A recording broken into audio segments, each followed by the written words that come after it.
No jokes about your being bigger.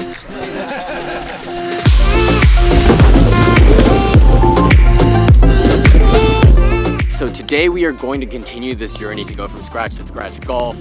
And the partner I've decided to go with is Mike Wydra. As a former D1 college golf coach, I think he's probably the best fit to kind of get me on a regimen to get there. And hopefully he can bring me to the promised land. Three things we talked about. Number one, when you first see the ball, it'll tend to be to the right or to the left. Okay. Number two, when the ball curved in the air, did it tend to curve to the right or curve to the left? Left. Good. That's a good sign. And that means your grip is probably better. And then finally, when you hit the ball, was it fat, ground first, thin, no ground at all, or the perfectly solid where it's ball first, ground second? I think the majority of the ones that I missed were topping it. So a little thin. See, because everything happens for a reason. If you document your errors properly, and then you apply the correction, and then all of a sudden that problem goes away, you remember it forever, and then it won't have to be a full-blown problem before you start to fix it. It would just be a little thin. You said, then hanging back, got to go forward, head down. Gotcha. But we're going to fix a lot of things with the backswing today. Okay, so in a couple of those, with that. Fine. Where is that ground? What have you done with it? One more time. A longer club for me as well.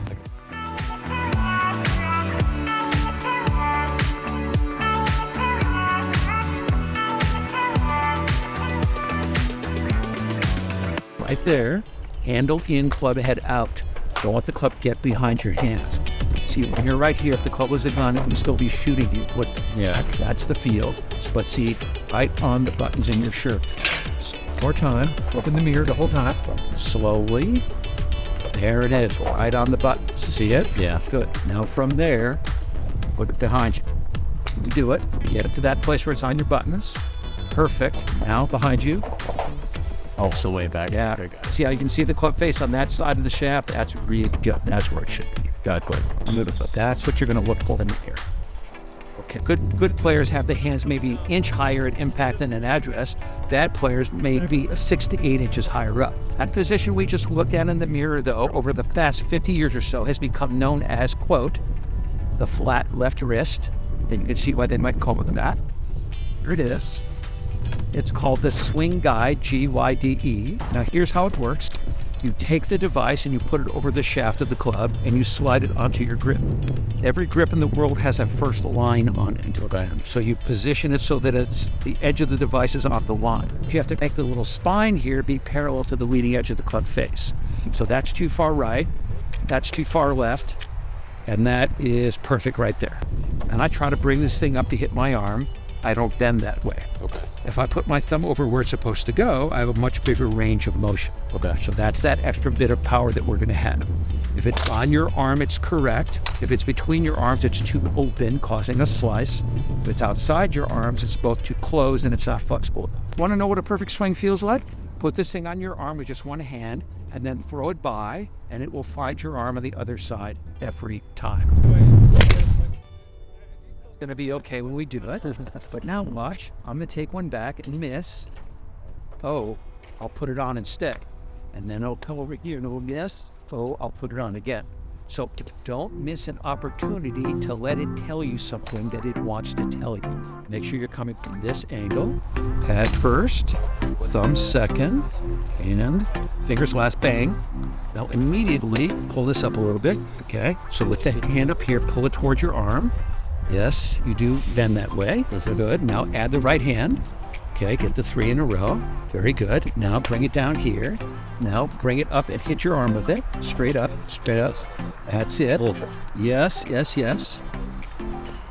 No jokes about your cock being bigger. Back to here. Very good. Power it. Then it's going to snap. Whoosh. Now put it on. Yeah. Go. See, you won't keep missing on that same side. So anything that's on the outside, you can take it out here. That's holding it too close. And go. Put it on, fix it. Good. You get to hit a ball as soon as it doesn't miss your arm on the way through it. What is that? Ooh, you got it. Good job. You get to hit a golf ball now. Up and down first. Good. It hits your arm, then go like crazy. Oh, man. Not bad. We'll be close. I think it's value in this, partner. is that you don't need golf balls to do this. You can do this in the house, you can do this in the backyard. But imagine if before a range session, you spent 20 minutes in the house at night, looking at yourself in a mirror and putting this on and really acquainting yourself with the feel of what it's like to be flat from the underside and down. Or you just go to the tip of the toe. No, it's tip of the toe, technically.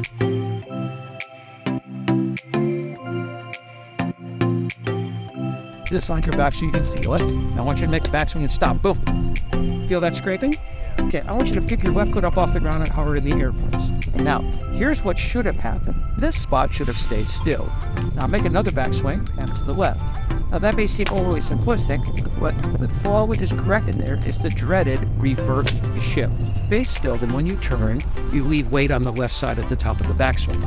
As a result, you cannot shift it there on the downswing, it's already there. You walk out of here today, watch how many people are doing this. See it a lot. What we want to do instead is we want to keep the back of us still. We want to turn around the spine to the axis.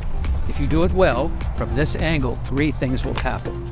Number 1, the left side of the body from the shoulder to the waist will be angled away from the target. So this is a good angle. This is a bad angle. This is the angle you had just a moment ago. Number 2, your left shoulder will actually go where your right shoulder was. Straight, left one turned out.